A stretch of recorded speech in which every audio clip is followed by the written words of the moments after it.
penderitaan. Semua manusia punya penderitaan. Ya. Jangan katakan aku masuk ke sini karena aku melarang, aku menderita, aku begini, aku begono, aku begini. Semua manusia punya penderitaan. Tidak ada yang tidak punya penderitaan. Saya kakak adik sama Roma. Penderitaan dia saya tahu, penderitaanku pun dia tahu. Kami juga punya penderitaan. Kalau mau bikin alasan gara-gara penderitaan kami, okelah kami mencuri, kami atau yang bekerja kami korupsi. Bisa, kenapa tidak bisa? Tapi tidak mau karena ada roh Allah di dalam kita. Meskipun sedang menderita, saudaraku. Ya, apa ada janji Tuhan? Kalau kita hidup di dalam Tuhan lalu jadi orang kaya raya, oh bukan itu. Ya. Tidak ada itu. Tujuan kita juga mengenal pribadi Tuhan. Tuhan tidak pernah janji supaya kau menjadi orang yang kaya raya. Oh, nggak ada. Tujuan Tuhan memilih kita, Alkitab mencatat. Di situ kita ditangkap Tuhan dan kita bertobat. Alkitab mencatat, pergilah mulai dari Yerusalem rumah tanggamu, Judea, Samaria, bahkan sampai ke ujung dunia, beritakan firman Tuhan, baptis orang supaya orang menerima Yesus sebagai Tuhan dan Juru Selamat. Itu imamat yang sejati. Itu yang Tuhan suruh sama kita. Nggak ada Tuhan bilang di saat engkau menerima aku sebagai Tuhan dan Juru Selamatmu, maka kaulah yang menjadi orang terkaya di kampungmu. Sorry, tidak ada itu janji Tuhan.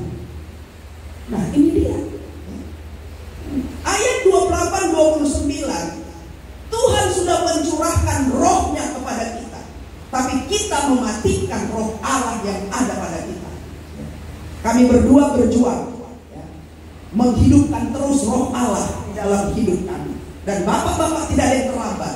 Jangan katakan, oh aku tidak layak lagi. Tidak ada. Kami pun tidak layak kalau bukan karena Tuhan.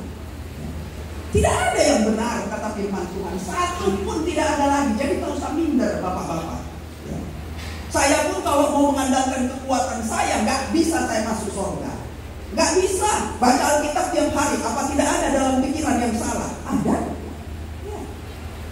Tapi biar ada, saya langsung minta maaf. Belum saya lakukan, masih terbersih dalam pikiran, saya minta maaf sama Tuhan. Lalu saya melatih untuk tidak melakukan pikiran-pikiran yang kotor.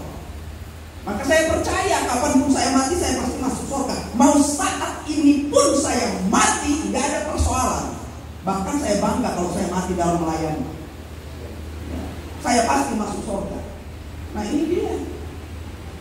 Jadi bapak-bapak jangan bikin alasan karena ini karena itu masuk ke gereja. Alkitab mencatat setiap orang bekerja pasti makan. Tidak ada orang yang bekerja tidak makan. Kalau cuma mau makan persoalan hidup. Ya, ini. Lalu kalau ada persoalan di luar sana sehingga kita masuk penjara, tidak bisa berdamai, tidak bisa merendahkan hati, tidak bisa menahan emosi, kau yang salah, maka ku hajarlah kau. Alkitab mencatat dilempar orang kau dengan pisang, batu, lemparlah dia dengan pisang. Artinya dijahilin orang kita, tapi